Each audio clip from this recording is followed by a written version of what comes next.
voiceover action to get into the Iceberg spirit. Let me briefly explain to the few who aren't aware of what an iceberg video is. In short, an iceberg chart shows different facts about a certain topic, and the further down the chart, the less known the information is. Today's video is about obscure comic publishers. Now, for a lot of these entries, I couldn't figure out a great way to indicate how obscure the publisher is. The only thing I could think of is going through my collection and tallying up how many series I own per publisher. I used that as a baseline and then sorted based what I could find on Google and Reddit and stuff like that. I apologize if you think one should go above another. If you have a problem with it, make your own video. I don't care. Each entry, I'll try to give a brief description on the publisher and its history, as well as the most popular titles they published. I feel like this should need to be said, but there's no way for me to fit every publisher that's ever existed on this list. I've compiled around 30 entries, but if you think of more, let me know in the comment section below, and I might make a part 2. Also, feels like it doesn't need to be said. I'm not able to fit every piece of information about everything that I mentioned in this video, so I apologize if I leave something out that you feel is important. However, for now, sit back, relax, grab a snack, and let me tell you about some obscure comic book publishers.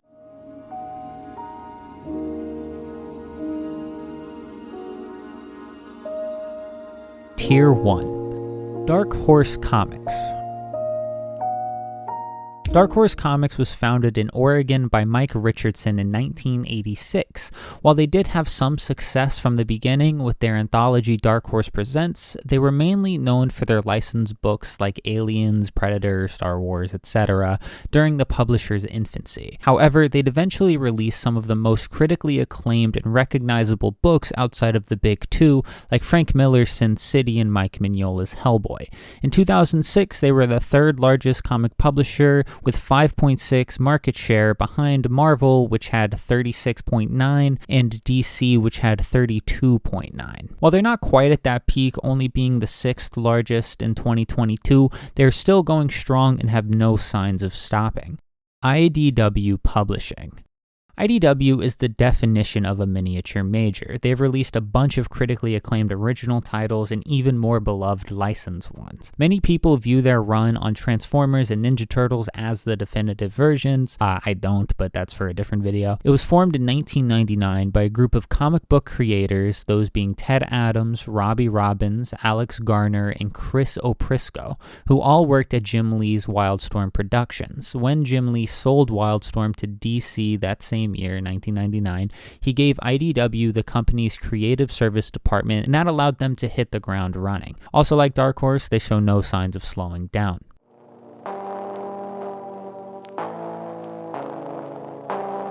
Tier 2. Aardvark Vanaheim. Aardvark Vanaheim paved the way and was kind of the blueprint for independent comic publishers. The publisher was formed in 1997 by Dave Sim and Denny Lubert. Unfortunately, their flagship title Cerebus, created by Dave Sim, went from an inspiration to small-time comic creators to a place for Sim to release his misogynistic rants. He also admitted to grooming a 14-year-old, has some questionable, to say the least, opinions on the LGBTQ+ community, and supported alt-right harassing campaign Comicsgate. I briefly touch on Comicsgate in my Vox Day video, so check that out if you want to learn about another shitty person. If you want to learn more about Dave Sim, Comic Tropes released a great video detailing his controversies. Viz Media. If this was like 15 years ago, this entry would be at the bottom and I would be called a bunch of homophobic slurs for even mentioning it. Viz Media was founded in 1986 and is responsible for licensing, then publishing various manga, most notably translation of the popular Shonen Jump titles like Dragon Ball, Naruto, Inuyasha, One Punch Man, and many more, as well as non-Shonen Jump manga like Ruby, Yokai Watch, licensed titles from various gaming publishers like Mario, Zelda, Kirby, and even Minecraft. Unlike most other entries on this list, Viz is still going strong. In 2020, they saw a 43% in overall market shares and are partly responsible for manga kind of overtaking comic books. Humanoids. Les Humanoides Associés. I fucked that up. This French comic publisher was founded in 1974 by Jean-Pierre Dionte, Philippe Drouillet, and your favorite artist's favorite artist, Mobius, and was beyond influential at its peak. It was initially founded to publish Metal Hurlant, which might sound familiar because it's what the science fiction and fantasy magazine Heavy Metal was localized from. Over time, they began publishing other works and just recently returned Metal Hurlant to publication. I think it's just reprints of the original run, but I'm glad the company is still going, because to say this and the team behind it was influential would be an understatement. Mobius's art is said to have been the inspiration of both Star Wars and a bunch of Hayao Miyazaki's work. The localized Heavy Metal magazine really helped people in the States realize that comics just weren't for kids and pushed countless boundaries for the genres of science fiction and fantasy. While the original version had tons of beautiful art from amazing French artists, Mobius would be the only one that most Americans would recognize, if any, but the Heavy Metal magazine featured art from people like Richard Corbin, Simon Bisley, Barry Windsor Smith, Brian Boland, fucking H.R. Geiger, Walt Simonson, and that's just the tip of the iceberg, pun intended. Go read some fucking Heavy Metal. It has titties and spaceships. Need I say more? Tier 3. NEC, New England Comics. This isn't really a traditional publisher, but I thought I should add it anyway. New England Comics is a comic store chain around Massachusetts, and in 1986, Ben Edlund created a mascot for their newsletter called the Tick. He eventually gave the character his own comic in 1988, and since then, the Tick has had multiple spin-offs and show adaptations. Even though the only comics that NEC have released are a part of the Tick universe, those being the mainline Tick comic and its spin-offs, with how large and dope the Tick is, I just had to include it. Eclipse. Eclipse was founded in 1977 by Jan and Dean Mulaney, sons of an electronic musician. After seeing the intense battle that Jerry Siegel and Joe Shuster had with the Superman rights, they made it a point for the company to respect creator ownership and royalties. Kind of ironic because good old Todd McFarlane would buy the rights to all of their IPs when they shut down in 1997. They kind of pushed the boundaries with manga as well, being one of the first publishers to westernize Japanese manga like Area 88 and Appleseed. Probably their most recognizable work is Alan Moore's Miracle Man. They produce trading cards based on real-world topics with art by amazing artists like Bill Sienkiewicz and Brian Boland, such as the Friendly Dictators trading cards and Crime and Punishment trading cards that featured artwork of serial killers. The latter actually caused a lawsuit by convicted serial killer Kenneth Bianchi. He claimed using his face was copyright infringement, but the judge threw it out. They filed for bankruptcy in 1995 and shut down that same year.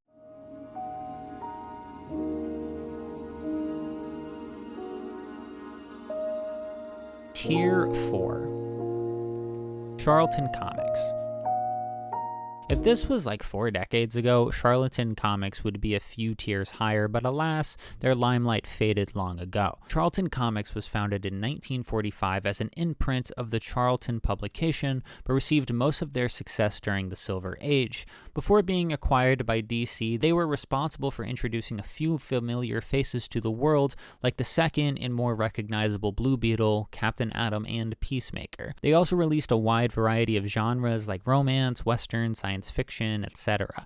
Unfortunately, like every other publisher, they were struggling in the 1980s and eventually shut down in 1985, and their parent company would follow suit in 1999.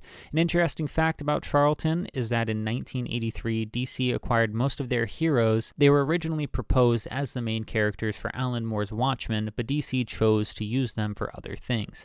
In 2012, comic book writers Mort Todd, Paul Cutterberg, and Roger McKenzie founded an imprint called Charlton Neo to begin printing Charlton characters not owned by DC. In 2018, Mort Todd launched a crowdfunding campaign to help save the company from poor sales. Verotik.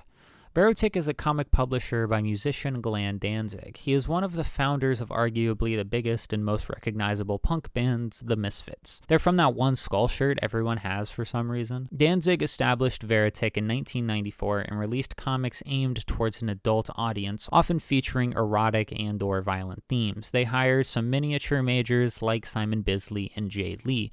Their notable works include Liam Sharp's adaptation of Frank Frazetta's Death Dealer painting and Satanic. America, which was almost adapted into an animated film by Madhouse Inc., but it was eventually canceled. However, it made its rounds at fan expos and some footage was eventually released on VHS. They also had a story in their anthology series called Grub Girl that was adapted into an adult film, and the director of that would go on to direct some Danzig music videos. The last thing that I'm aware of from them is a movie written, directed, and scored by Danzig that was based on their anthology book, Veritic. Slave Labor Comics. Founded in 1986, SLG is mainly known for publishing comics filled with dark humor meant for an older audience.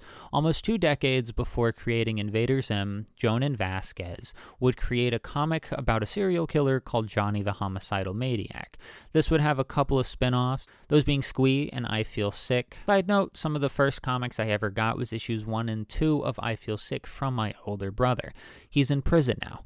SLG's other known titles are Samurai Penguin and the work of one of the funniest peoples in comics ever, Evan Dorkin, like Milk and Cheese and Dork. While they're still active, they haven't seemed to have published any comics in a while. They formed a record label called Slab Yard Sound Company in 2010 and still release merch for Jonan's work, but not much else. Tier 5. Head Imports. This entry is in 2 parts because I'm kind of confused. So Kitchen Sink Press was a pioneer of underground comics. Their journey began in 1969 when artist and founder Dennis Kitchen decided to self-publish his work in the magazine Mom's Homemade Comics. Then, after selling 4,000 issues, he found Kitchen Sink Press. To non-weird comic nerds, their most popular work was reprinting Will Eisner's The Spirit for the first time in full. They eventually shut down in 1999.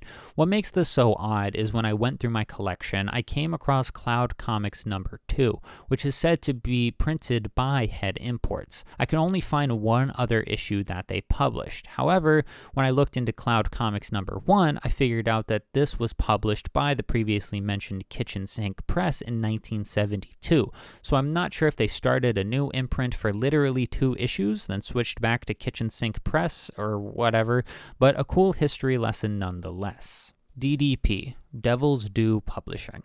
DDP was founded in 1999 and seemed to always kind of stay under the radar.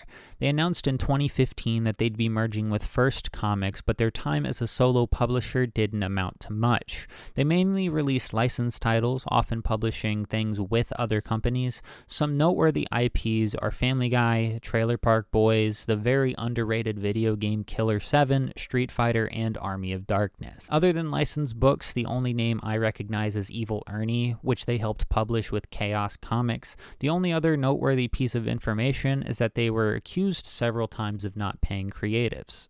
Impact Comics. I plan to not do any imprints of the big 2, but I'm making an exception for this because I feel like it's so obscure. Impact Comics was an imprint of DC that only stuck around for 2 years. This was formed to release comics for a younger audience. They mainly released overhauled versions of licensed Archie Comics superheroes like The Fly, Black Hood, The Web, and a few more. They closed down very quickly to poor sales. Aftershock Comics. Aftershock is a pretty new publisher. I first came across their work when I was first seriously getting into comics. I was looking for good stories that weren't Marvel or DC, and I saw someone post about their book, Maniac of New York. I've only read a few issues and it's pretty good, but I never really thought much about them as a publisher otherwise until making this video. They were founded in 2015 and released creator-owned work by some pretty big names like Garth Ennis and Warren Ellis, among many others. They did some dope shit like releasing a comic called Alters featuring the first transgender superhero and won New Publisher of the Year by Diamond in 2017. However, in 2022, they filed for Chapter 11 bankruptcy, leaving many creators stranded and looking for work. However, this year, they seem to be beginning to get their footing, announcing they're emerging from bankruptcy protection restrictions, whatever that means. Vortex Comics. Vortex Comics is/was a Canadian comic publisher that was formed in 1982, and while they have had a few semi-big names work for them like Howard Schenken, Peter Milligan, and Ted McKeever, check out my video about him to learn more, their time here felt more like a starting point. They had some books that are definitely worth reading like Stig's Inferno, continued by previously mentioned Eclipse and Transit and Mr. X. They weren't able to get proper footing in the industry, grasping at seemingly anything to stay afloat, like releasing some NASCAR comics and sponsored NASCAR's Rookie of the Year award in 1991 and 1992, but those didn't pan out. Who would have guessed it? They stopped with comics completely in 1994. The founder became a race car driver, then went to rebrand Vortex to Vortex Words and Pictures in 2009 as sort of a film studio. They produced some movies people actually watched and helped create fucking Trailer Park Boys. Look at that, 2 Trailer Park Boys references in one video. Go watch Trailer Park Boys and read Stig's Inferno. Liquid Comics, Virgin Comics. Maybe I put this so low because Liquid Comics, originally Virgin Comics, is an Indian comic book publisher, and that explains why they're not a big deal here. While I don't recognize any of their comics, they have collaborated with many big names outside of comics, like John Woo on John Woo's Seven Brothers and Michael Jackson on Faded, the latter of which never seemed to release. Also, reading their Wikipedia page feels odd to read, and I'm not really sure how to explain it. There's a strange use of quotes, and the last section reads that Stan Lee, quote, will create a new superhero to appear in a Virgin title, the details of which were being kept secret for the moment.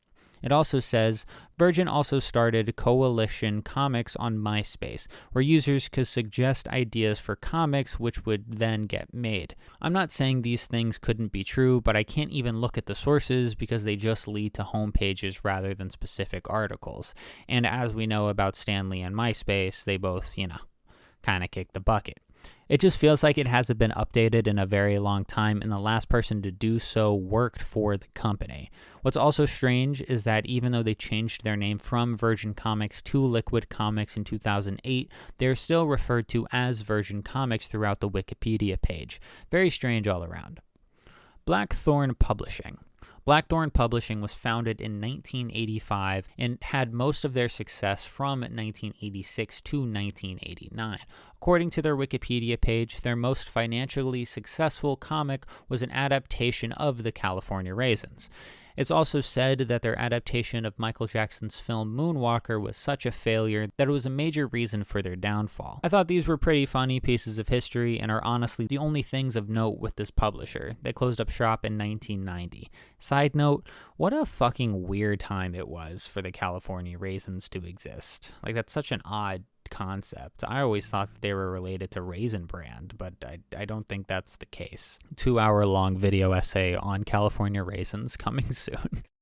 Last Gasp. According to their website, Last Gasp is one of the largest and oldest publishers of underground comics from the likes of Robert Crumb and Richard Corbin. They were founded in 1970 by Ron Turner and started out as not just a publisher, but they also distributed comics as well. They have since stopped their distribution endeavors and reeled back their publications, as well as only producing around 12 new books a year. However, they not only publish comics, but photography books, novels, and poetry as well. Last Gasp kind of hit a rough patch in 2017 and had to lay off a bunch of their already small staff. On the upside, they appear to have regained their footing and seem to be doing just fine. Tier 6. Rack Graphics. Rack Graphics was founded by Robert A. Krause and acquired a small following at the convention scene in the mid-1980s. One of their titles, called Shocken the Forever Man, was popular enough to receive a Sega Genesis game. That's actually what you're seeing on screen right now. It's really fucking hard.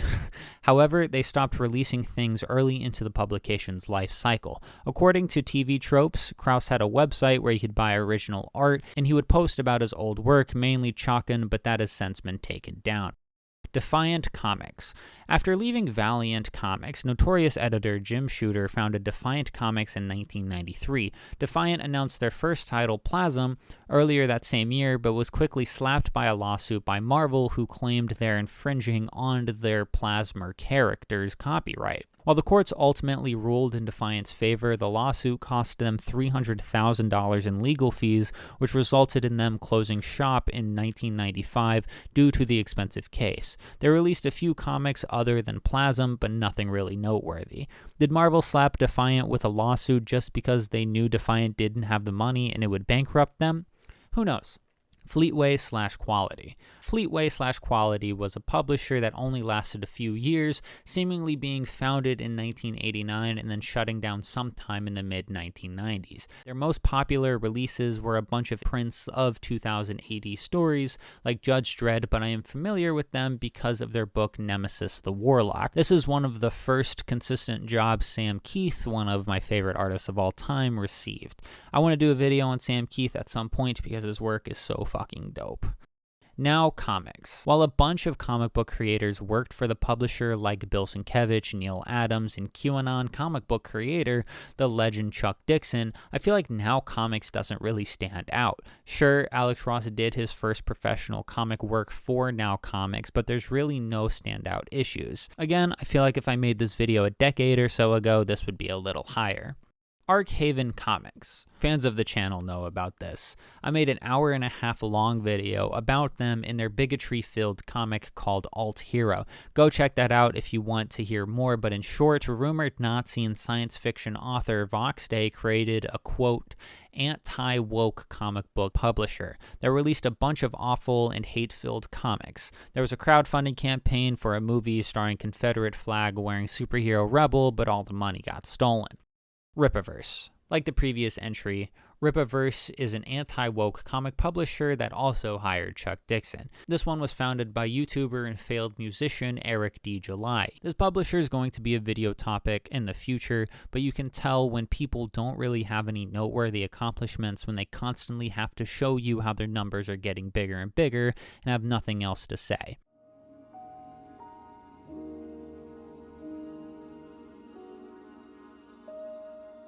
Tier 7.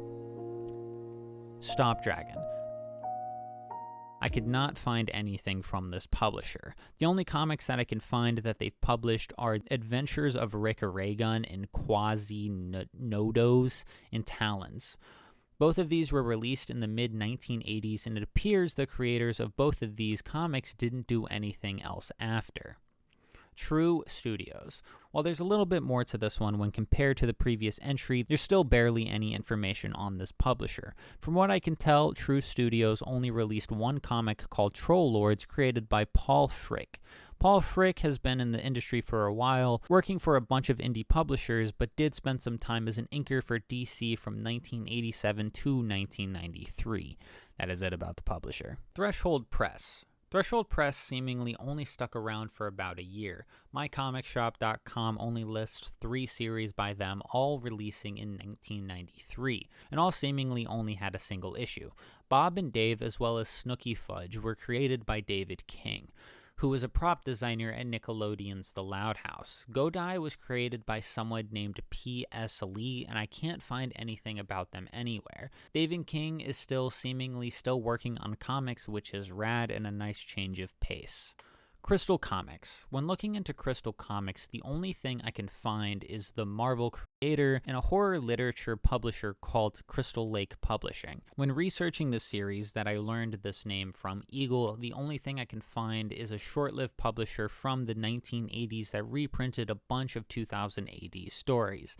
Crystal Comics as a whole is just lost to time, I guess. Mad Dog Graphics. The only reason I know about this publisher is because of Ted McKeever's comic Eddy Currents. Like I said before, I made a whole video about my love of that book and McKeever's work as a whole, so check that out if you want to learn more. As for the other 5 series they published, I am not familiar with any of them. Mad Dog Graphics seemed to last only a year from 1987 to 1988, and that's really all that I can find. Woo! That was a lot to get through. I hope you guys enjoyed it in this format. If you want to watch a video with my pretty face, click one of these right here. Yeah, bye.